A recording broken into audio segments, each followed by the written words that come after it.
Hello बच्चों, let's read this question. The question says the mass of hydrazine N2H4 oxidized to N2 by 19.4 gram K2CrO4 which itself reduced to CrOH4 minus A.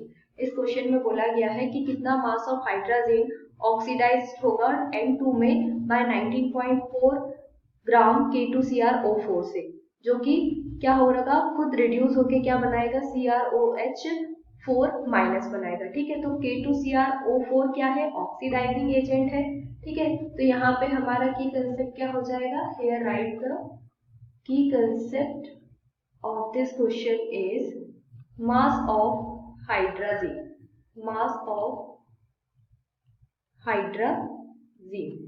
ठीक है, तो यहाँ पे क्या हो रहा है कि यहाँ पे हमें हाइड्राजीन का मास बताना है जो कि ऑक्सीडाइज हो रहा है किसमें, N2 में ऑक्सीडाइज हो रहा है और किससे ऑक्सीडाइज हो रहा है, K2CrO4 से ऑक्सीडाइज हो रहा है। ठीक है, जिसके हमें कितना क्वांटिटी दी हुई है, 19.4 ग्राम K2CrO4 ऑक्सीडाइज कर रहा है हाइड्राजीन को नाइट्रोजन में। ठीक है, और खुद रिड्यूस होकर क्या बना रहा है, CrO4 माइनस बना रहा है। ठीक है, तो यहाँ पे हमारा की कंसेप्ट क्या हो जाएगा, मास ऑफ हाइड्रोजन। अब यहाँ पे हम रिएक्शन देख लेते हैं कि हमारी रिएक्शन क्या होगी। हमारी रिएक्शन है hydrogen N2H4 plus CrO4 minus. ठीक है, तो अगर हम K2CrO4 देखें तो ये क्या है, ऑक्सीडाइजिंग एजेंट है, it is an oxidising agent. ठीक है, तो यहाँ पे CrO4 माइनस जो है क्या होता है, रिएक्शन में इन्वॉल्व होता है, किसके लिए, फॉर ऑक्सीडेशन के लिए।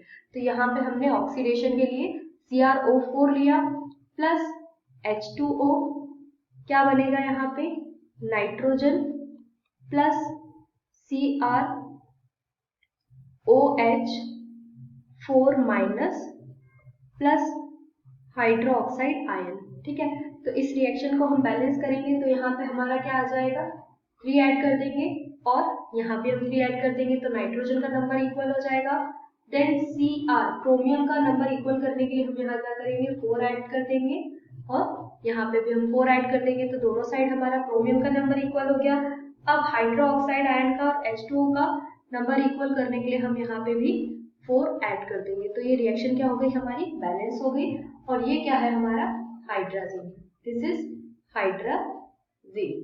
ठीक है, और ये क्या था, हमारा ऑक्सीडाइजिंग एजेंट था CrO4 माइनस। ठीक है, तो अब हम यहाँ क्या देख सकते हैं कि 4 मोल्स ऑफ CrO4 ऑक्सीडाइज कर रहा है 3 मोल्स ऑफ हाइड्राजीन को। ठीक है, तो हम यहाँ क्या लिखेंगे, 4 mole of CrO4 minus oxidise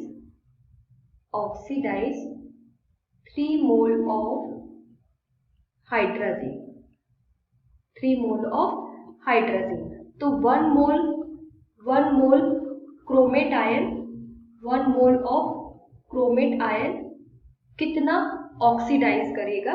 ठीक है, ये हमें बताना है। जब 4 मोल से 3 मोल हाइड्राजीन ऑक्सीडाइज हो रही है तो 1 मोल क्रोमेट आयन कितने हाइड्राजीन को ऑक्सीडाइज करेगी, तो यहाँ आ जाएगा हमारा 3/4 मोल ऑफ हाइड्राजीन N2H4। ठीक है, अब ये हमने देख लिया।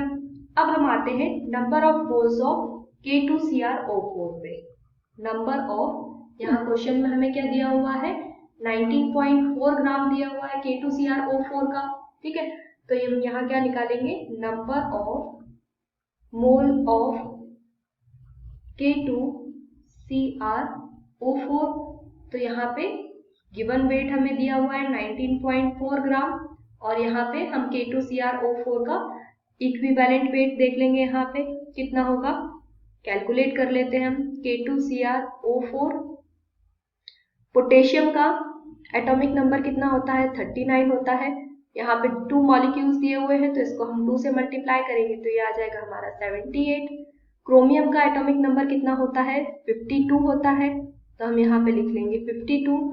This is for potassium, this is for chromium. Then oxygen का कितना होता है एटॉमिक नंबर, यहाँ पे atomic mass, sorry this is atomic mass and this is also atomic mass. Multiply 4 equals to ये आ जाएगा हमारा 64, है ना, ये किसके लिए, ऑक्सीजन के लिए। अब इसका हम टोटल करेंगे तो क्या आ जाएगा हमारा 194। तो यहाँ पे ये हमारा मॉलिक्यूलर मास आएगा, given mass upon molecular mass, तो ये आ गया हमारा 194।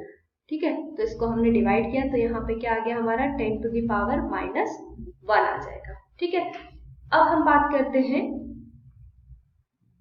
कि 10 to the power -1 mole of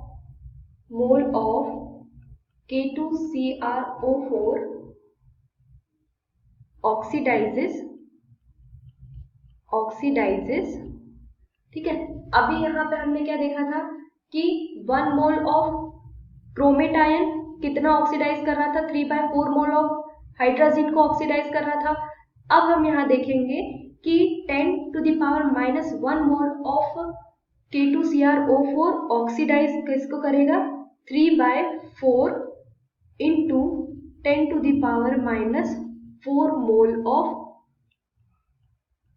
N2H4। ठीक है, तो ये हमारा क्या आ जाएगा, 10 to the power -1 mole of K2CrO4 oxidise करेगा 3/4 into 10 to the power -4 mole of N2H4 को। ठीक है, क्योंकि ये हमारा किस में आया था, मोल्स में था।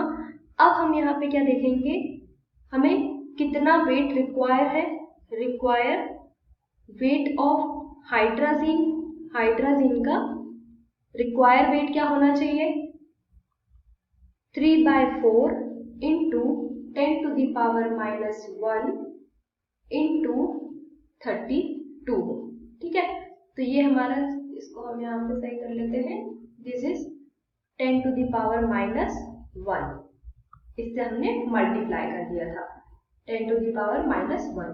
तो ये हमारा क्या आया, हाइड्रोजन 32 क्या है, ये हाइड्रोजन का वेट है, मॉलिक्यूलर वेट N2H4।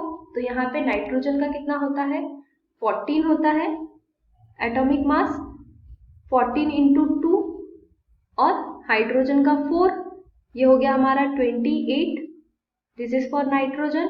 और हाइड्रोजन के लिए क्या है, 4 आ जाएगा हाइड्रोजन, क्योंकि हाइड्रोजन का क्या होता है, 2 होता है।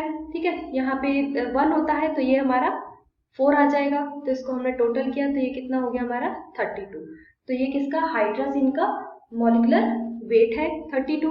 तो इसको हम कैलकुलेट करेंगे तो ये क्या आ जाएगा हमारा 2.4 ग्राम आ जाएगा।